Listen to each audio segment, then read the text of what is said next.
Hey everybody, this is John Scarborough. I wanted to do a little video real quick on this table right here. This is a table that was given to me. I kind of showed it briefly in another video. So this is just a piece of, it's 2-inch grating is what it is. It's some really heavy-duty grating. They use them like on oil field tanks and stuff. The drilling rigs, they'll have these big mud tanks and stuff like that, and that's where I'm familiar with them. And this is where you walk on it, and then underneath is where all the mud and everything is. And they use them in other places, of course, you know, but that's where I'm familiar with it. But anyway, so they use them for all sorts of different things, and they're just a really stout material. The 2-inch is a little bit bigger than I'm accustomed to. About 1.25 inches is what I'm used to. So I want to do a little bit of work with it. I'm hoping to put some wheels on it. Kind of useful to have this little angle iron right there every now and then. It comes in handy. But as you can see, I got my clamps set up on here. So this is kind of what I wanted to talk about. This is an option for a clamping table that I've never considered. I've worked with this stuff right here before. And done a couple different things. I've seen quite a few people take this and they'll make a table especially for cutting stuff with. And that's all they'll use the table for, is cutting. And so when I got this table, I was like, no, what in the world am I going to do with this? I like it. I like the table, but what am I going to do with it? You know, a table with holes in it really only comes in handy when you're clamping stuff. And then I kind of got to thinking, I was like, no, there's no way a clamp would actually work on there. But as you can see, those clamps, these are just fairly cheap clamps, nothing special at all. They are really binding hard on that. I mean, there is no way that I can move that. And that angle iron is the same. I mean, I'm moving the whole table. I cannot make it move. So it's actually, even the clamp is a little loose, but that right there, that ain't going nowhere, you know. So there are some positions, I think, like with this one right here, as you can tell, some certain angles. So like this one, when it comes straight across right there, that's solid. But some angles are not the best. So I think you would have to modify your clamps just a little bit or something. But there's all sorts of options with this. So all I really wanted to do with this video wasn't really to say that this is something just spectacular, this is amazing. It was really just to, I guess, put this little option out for people, because it's an option I've never considered.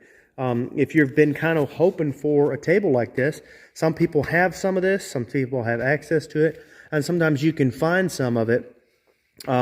I don't know what it costs brand new. I've never had to price it, but sometimes you can trade people for it. Sometimes you can find it in scrap yards or something. So all I'm really trying to do is just throw the option around. You know, if you've got some access to this, it actually might be a pretty good option. I would definitely check it, flat check it. This one right here is off on that corner over there because it got bunged up pretty good over in here. So I would definitely check it for flat before I went building anything to spec. But for a lot of us that aren't necessarily, that they just need stuff to be pretty dang good, but it doesn't have to be perfect. You know what I mean? Because I've built stuff with clamps before where it had to be within a 64th of an inch, which is fairly close for welding work. And that was the specs. It had to be that close, which is not, 64th is not very much when you're talking about machinist work, but when you're talking about welders and fabrication, 64th is pretty dang close, because just because when you weld stuff, it draws. And the stuff I was working with was actually stainless, and if you know anything about stainless, it draws even worse. So that was actually fairly close tolerance for me. So if I have to do something like that on here, obviously that's probably not going to work. You know, you're probably going to want to spend more money and get something better. But for a lot of options, for a lot of guys, especially if you're just wanting to do something that you're at home and you want to have a decent little table, you can actually get a clamp in there. This seems like a pretty valuable option. So anyway, I don't know. I just kind of wanted to throw that out there. Put this out there. I know a lot of my viewers don't necessarily do that. A lot of my viewers are in farming and things like that, but that doesn't mean you don't have a fab shop or have a little shop at home. And, you know, a table like this, if you could get your hands on something like this for fairly cheap, would be actually pretty handy. But if you do have a fairly decent shop and you do this, even then, I think this would be a decent option. And I think with some modifications on some clamps, and really all you have to do, without doing any modification at all you have to do is put a piece of plate underneath anywhere. You know, a little piece of plate, a little small piece of plate right there that would bridge across when you put your clamp there. But what I would do to modify it is I would just actually weld a bigger foot on the bottom of each one of my clamps. Like, I'll show you this clamp right here. If I can gotta actually get it open. It's the fun of working with a camera. You always just have one hand. But anyway, I would just take just weld a bigger foot on the bottom of there to where it would easily bridge across there. And then, but you would have to do it where it would hold like that, but to where you can turn it this way to get it in, you know. So it would have to be something like that. So anyway, I'm going to play with it just a little bit. If I come up with something that I kind of like, I might put it out there. Another option I think would work if somebody really wanted to play around with it would be to get some of those vice grips, cut one end of it off and have something, you know, build something inside of here that could protrude through the table, and then you could use the vice grips along there, you know. Anyway, there's several different options. I'm not saying it's a perfect option by any means at all. I just think it was kind of cool. Very glad that I was given this, so it's definitely going to be nice for me. My goal is to have big wheels on it that I can hold anything I want on it. I would love to have it a scissor lift where it would go up and down. Whether or not I can justify that for that small of a table, I don't know. But the main thing is I definitely want wheels. Wheels are very handy. I want some really heavy-duty stout wheels, because what I can do is I can actually, rather than rolling this around to everything, I can pick up heavier material, heavier items that are hard to work on, and I can just roll my table right up underneath there and leave that there. And even though that's fairly easy, as I demonstrated in the last video, to get moved around, it is still easier to roll a table right up underneath it, you know. So that'll be kind of the plan for that, is I'll be able to roll that right up underneath there, get any kind of bigger items, and then bring it back wherever I want to, so that this can either live right in here and I can work in this area, or I can move it around anywhere I want to in the shop. And then the other thing that I want to do is this is a little small table. I have another one on wheels. I've spoke about that one briefly. It's sitting over there. And that is a very handy table. It's just got everything with it, and it's almost always with all of anytime I'm working with anything in the shop, I've almost always got that one. This one right here is another table. I use it some, but I don't use it a lot. But what I'll do with this table is I'll probably make it a partner to that table. So I've heard people talk in the past when they have fab tables, and they say, man, I want to build a table to where I can take the middle out, or take a part out of it, you know, or something like that, so I can get up underneath it. And I'm like, you know, a better option for a lot of tables would really just be to have a pair of tables. And this is something I've done quite a bit myself, is you'll have two tables that work together. So they're the exact same height. You can work across the two of them, and now you can get in the middle in there. And that really works good. Or if you even have more than one table. I've seen fab shops set up with all of their tables at the exact same height, and then they're adjustable. And they could literally they could build something 20 foot by 20 foot, whatever, and they could have it all put on different parts of the table. And, you know, there's just all kinds of options when you can do stuff like that. So that'll be something what we'll end up doing. Hopefully, if I do it, is it will be the same height at least with that table, if not the same height as both tables. You know, I may do it at both tables. This table is actually slightly taller than my other table, but I may end up making them all three the same height. I haven't decided. This table is just tall enough for a good stand-up table. But it's a little too tall if you're really wanting to work on something big. So that's something you run into a lot, and that's why I really like the idea of an adjustable table. If I could make that one adjustable up and down, it just depends on whether or not it's worth the money.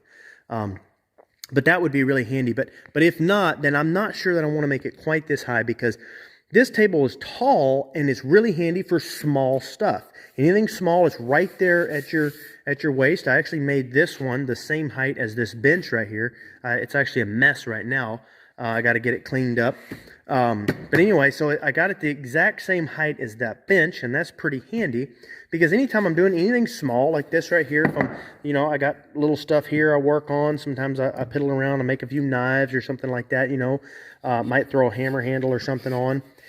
Just anything at all that I'm doing, I can do it. If it's a smaller item, then this is perfect. It's right at my belt buckle height, So that's really good for that. But when you get a bigger item, this is not what I'm talking about, but I'm going to use this as an example. Let's say that you were working on a bigger part, and it, it sits up and you're welding on it. It sits up here, or even I've had stuff that comes up 2 foot high. Well, when you get that, all of a sudden that table's too tall, So you get that big item and it comes up higher and higher and higher and higher and higher. And that's just, it gets to where it's too tall and it's hard to work on. So that height over there is a really good height for smaller stuff. I just don't necessarily like it on anytime I'm working on something bigger. And sometimes if you're doing like TIG welding or something, you actually want to be able to sit down and get closer to the work. And then if that's the case, it really is a little too tall for me.